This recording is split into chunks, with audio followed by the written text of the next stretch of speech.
నమస్తే నేను మీ Gopi welcome back to our channel. ఈరోజు మనతో వచ్చేసరికి ప్రముఖ నిర్మాత నటికుమార్ గారు మన ముందున్నారు. సార్ నమస్తే సార్. నేనేమంటున్నా, అభివృద్ధి చేసేవాడికి ఓటేస్తారు.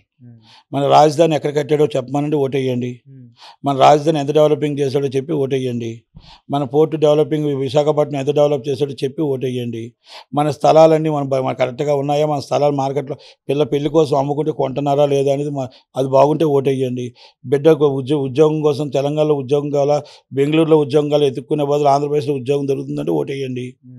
కనుక ఇవన్నీ నిజంగా జగన్మోహన్ రెడ్డి గారు చేసుకుంటే 170 సీట్లు 175 ఆయనే గెలుస్తాడు. ఒకవేళ నిజంగా కానీ ఇవన్నీ చేయకపోతే ప్రజలు న్యాయ నిర్ణేతలు మే 13 2 ఓట్లు తీసుకొచ్చి ఎలాగయ్యాలో అలా వేస్తారు. 132 సార్లు మీరు బటన్ కొడితే 270 సార్లు ప్రజలతో మీరు బటన్ నొక్కించుకున్నారు. కనుక ఆటో వాడు 10 సార్లు బటన్ నొక్కాడు. 1000 రూపాయలు 10 సార్లు బటన్ నొక్కుతున్నాడు.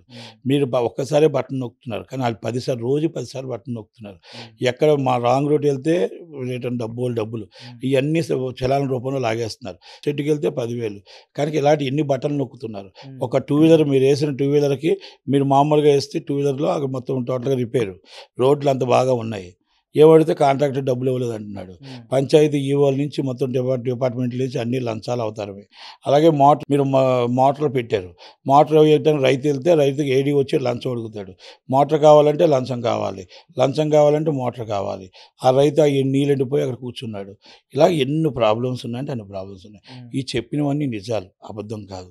ఈ అబద్ధాలు అని అంటే నా దగ్గరికి ఎవరైనా వస్తే వాళ్ళకి నేను ప్రూఫ్స్తో సైతం చూపించి, ఇదిగో ఏడీ ఇలా తీసుకున్నాడు, ఇదిగో ఫోటో, ఇదిగో ఈ ఏఈ తీసుకున్నాడు, ఇదిగో ఫోటో, ఇదిగో ఎలక్ట్రికల్ ఇన్స్పెక్టర్ తీసుకున్నాడు, ఇది ఫోటో, ఈ లైన్ మ్యాన్ అది తీసుకుంటున్నాడు, ఇదిగో ఫోటో, ఆ రైతు ఇంత అన్యాయం అయిపోయాడు, ఇదిగో ఫోటో అని ఫోటోలతో సైతం కావాలంటే చూపిస్తా.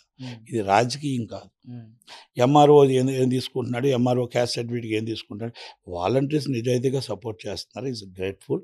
వాలంటీర్స్ అనేది దాంట్లో కొంత వైసీపీ కార్యకర్తలు ఉండొచ్చు, అందరూ వైసీపీ కార్యకర్తలు కాదు. కనుక అలాంటి ఎవరైతే రిజైన్ చేస్తారో వాళ్ళు వైసీపీ కార్యకర్తలు. రిజైన్ చేయకుండా నిజాయితీగా ఉన్నవాళ్ళు 2 months రెస్ట్ తీసుకొని మళ్ళీ మేము గవర్నమెంట్ గారికి వస్తాం అనుకున్న వాళ్ళు నిజమైన వాలంటీర్లు. కనుక అలాంటి వాళ్ళని మనం కంపల్సరీ 12,500 రూపాయలు ఇచ్చి మనం సత్కరించాలి. 12,500 ఇవ్వాలి వాళ్ళకి. సార్ గవర్నమెంట్ దగ్గర డబ్బు ఉందా? ఇవ్వకపోతే ఏం చేస్తారు? వాళ్ళు పని చేస్తున్నారు అక్కడ. వాళ్ళు ఉట్టిన అడగట్లే మీ డబ్బు, మీ ఇంట్లో సొమ్ము అడగట్లా. ప్రజల సొమ్మును తీసుకొచ్చి 50 మందికి వాళ్ళు మీకు ఏ సర్టిఫికేట్ కావాలి ఆ ఇంటికి 50 మందికి వాళ్ళకు సేవ చేస్తున్నారు. ఆ సేవ చేసుకున్నందుకు వాళ్ళు తగ్గట్టు జీతం ఇవ్వకపోతే వాళ్ళు ఉదయం తిండి ఏ అక్కో మజ్జిగ ఇస్తుంది, ఏ అక్కో ఇంత తిండి పెడతాయి. అవి కాదు, మనం ఇవ్వాలి గవర్నమెంట్కి.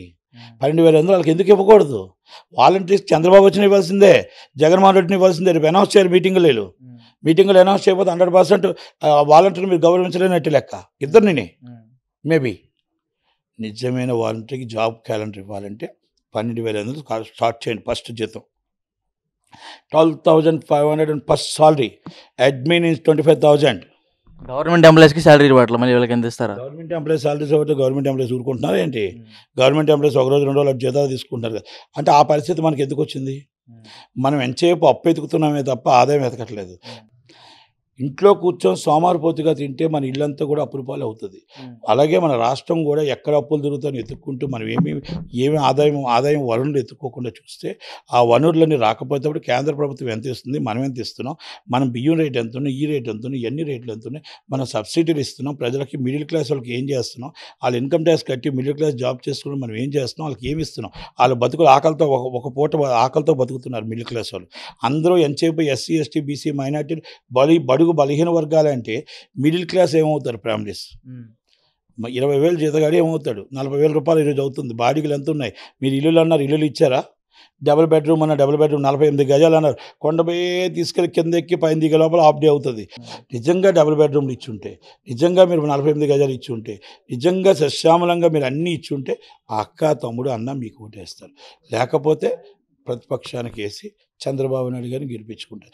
35,000 ఎకరాల అక్క తమ్ము చెల్లి 35 ఎకరాల అమరావతి రాజధాని కోసం మీ గవర్నమెంట్కి ఇచ్చింది. నాట్ ఓన్లీ చంద్రబాబు గవర్నమెంట్కి ఇస్తే వాళ్ళ తీసుకొచ్చి నడి రోడ్డు మీద టెంట్ వేసి కూర్చోబెట్టి వాళ్ళు నిరాహార దీక్ష చేస్తూ వాళ్ళ కొడుకులకు ఉద్యోగాలు లేక ఏమీ లేక రోడ్డు మీద తిరుగుతూ పిల్లల పెళ్ళిళ్ళు చేసుకోలేక వయసు వచ్చేసి వాళ్ళ ఆస్తులు ఇచ్చి వాళ్ళ ఆస్తులో మీరు రోడ్లు వేసి వాళ్ళ ఆస్తులో మీరు అసెంబ్లీలు కట్టి వాళ్ళ ఆస్తులో మీరు సెక్రటరీలు కట్టి వాళ్ళ ఆస్తులో హైకోర్టు కట్టి ఇన్ని కట్టి మీరు ఎంజాయ్ చేస్తూ వాళ్ళని చూస్తూ ముసి నవ్వులతో వాళ్ళ పాపం వాళ్ళ టెంట్లో కూర్చొని కూర్చొని ఆకలితో రామాలు అలమటించిపోతుంటే వాళ్ళ ముసుముసు నవ్వులతో మీరు వెళ్ళిపోతున్నారే, ఇది న్యాయమా? ఇదా మీరు 5 సంవత్సరాలు చేసిన రాజకీయం?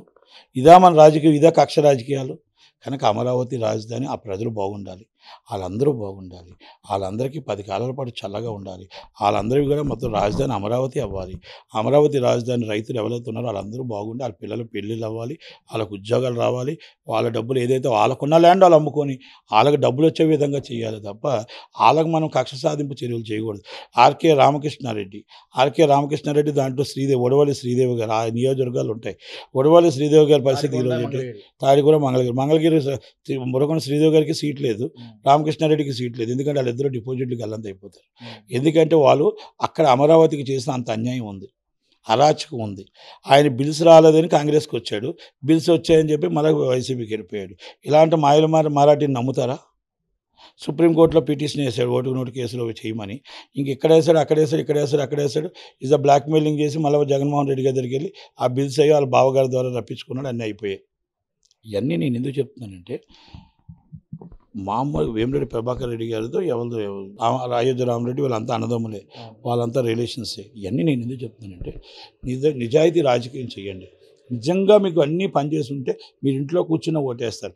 ఆ ప్రజలను తీసుకొచ్చి ఎండలో పెట్టి మొదటి నుంచి మరి ఎండలో ఉండి మా మధ్యాహ్నం 1 గంట దాకా మీ సభ అయిపోయిందిరా బాబు అంటేప్పటికి ఆ ఎండలో అన్నం తిని ముఖం తిరిగి పడిపోతున్నారు.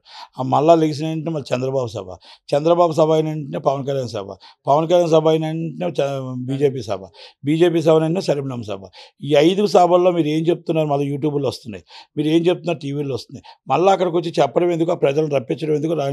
అందరింట్లోకి మీరు రోజంతా వెళ్ళిపోతుండు మీరు టీవీలో కూర్చొని చెప్తే పోయి కదా, ఇంత ఎండలో వాళ్ళందరినీ ప్రజలు రప్పించడం అవసరమా? ఆ ప్రజలు ఎలాగైనా ఓటు ఎలాగేయాలో వాళ్ళకి తెలుసు, ఎవరికి వేస్తారో తెలుసు. ఎలాగా మీరు ఓదర కొడుతూ మీరు యూట్యూబ్లో చూస్తున్నారు కదా, ప్రతి అవ్వకి యూట్యూబ్ ఉంది, ప్రతి అవ్వ టీవీలో చూస్తుంది, ప్రతి అవ్వ అన్నీ చూస్తున్నారు కాబట్టి ప్రతి అక్క చూస్తుంది, ప్రతి అన్న చూస్తున్నాడు. కనుక దయచేసి ఈ ఎండల్లో జనాలు పిలిపించి ఆ ఇబ్బందులు పెట్టకుండా, మీటింగులు పెట్టకుండా సాయంత్రం చల్లగా 5 గంటల నుంచి 10 గంటల దాకా మీటింగులు పెట్టండి, లేదా ఉదయం 9 నుంచి 10 గంటల లోపు మీటింగ్ పెట్టండి.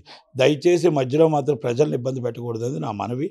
ఇది జగన్మోహన్ రెడ్డి గారు, చంద్రబాబు గారు, పవన్ కళ్యాణ్ గారు, శర్మిలమ్మ గారు, పురంధేశ్వరి గారు అర్థం చేసుకుంటారు, ఆలోచించుకుంటారు. ప్రజల కోసం ఏం మాట్లాడతారు, ప్రజల కోసం ఏం చేస్తారు ఒక్కసారి ఆలోచించండి. ఆ పెద్ద మనసుతో ఆ ముతకోలు మీరు రాకపోతే భయం, మీరు రాకపోతే మీకు రాకపోతే మీరు రేపు ఉదయం ఇబ్బంది పెడతారు, మీరు రాకపోతే మీరు ఇబ్బంది పెడతారు. వచ్చే ప్రజలు వాళ్ళే, వేసే ప్రజలు వాళ్ళే, వచ్చే ప్రజల పార్టీ వాళ్ళే, ఓటింగ్ వేసేది వాళ్ళే. ఈ 4 పార్టీకి వచ్చిన ప్రజలు కూడా వాళ్ళే, సపరేట్ రారు. ఈ పార్టీ నాది అనరు. అన్నీ మీరు కావాలంటే ఇప్పుడే యూట్యూబ్లో అన్నీ చూసుకోండి. ఇక్కడున్న అక్క అక్కడే ఉంటుంది, ఇక్కడున్న అన్న అక్కడే ఉంటాడు, ఇక్కడున్న చెల్లి అక్కడే ఉంటుంది, అక్కడున్న అక్క అక్కడే ఉంటారు. వీళ్ళందరూ కలిపి 4 పార్టీలో కలిసి ఉంటారు. అంటే మీరు పిలుస్తున్నారు కాబట్టి జగన్మోహన్ రెడ్డి గారు పిలిచి రాకపోతే రేపు ఏమైనా మొత్తం రేపు రావాల్సినవన్నీ కట్ చేసేస్తారేమో అని భయం. రేపు చంద్రబాబు గారిని రాకపోతే రేపు వచ్చిన రావణాన్ని కట్ చేసేస్తారేమో అని భయం. అంటే భయం బతుకుల్లో తిరుగుతున్నారు. నేను వేరే విధంగా డబ్బులు ఇస్తున్నారని నేను చెప్పను, కానీ అన్నం పెడుతున్నారు. పాపం ఏదో కాస్త కోస్తో వాళ్ళకి ఆ రోజు వాళ్ళ కూలికి వెళ్తే 1000 రూపాయలు వస్తుంది. మీరిచ్చేదేంటి అయ్యా? మీరిచ్చేదేంటి? ఆ సోది ఏమి వింటామయ్యా అంటున్నారు. మీరు కావాలంటే టీవీలో చూడండి, ఓ బాబు నువ్వు ఎంత బేగా చెప్పేసి మేము వెళ్ళిపోతాం అన్నట్టు ఉంది. కనుక ఒక్కసారి ఆలోచించండి పెద్ద మనసుతో. నేను నాట్ ఓన్లీ జగన్మోహన్ రెడ్డి గారు, నాట్ ఓన్లీ చంద్రబాబు గారు, వీళ్ళందరినీ అన్నట్లు అందరు పార్టీ అందరికీ చెప్తున్నా. నటి ఎండలో మీరు పెట్టి మీటింగ్లకి ఆ అక్క చెల్లెళ్ళు అన్నదమ్ములు ఎంత బాధపడుతున్నారు, ఎంత కష్టపడుతున్నారో. వాళ్ళు ఓటు వేయడానికి మీద తట్టిందుకు ఆల్రెడీ ప్రిపేర్ అయ్యి ఉన్నారు. ఎవరికి ఓటు వేయాలో ఆలోచిస్తారు. కనుక అలాగే ఇబ్బంది పెట్టొద్దు అని ఆలోచన. అంతే. ఫైనల్గా కడపలో ఎవరు గెలుస్తారండి? ఒక మాటలో. ఫైనల్గా శర్మిలమ్మ గెలుస్తుంది, సెకండ్ ప్లేస్ టీడీపీ వస్తుంది, థర్డ్ ప్లేస్ వైసీపీ వస్తుంది. ఇంకేమైనా కావాలా? డౌట్ లేదు. Okay, thank you sir.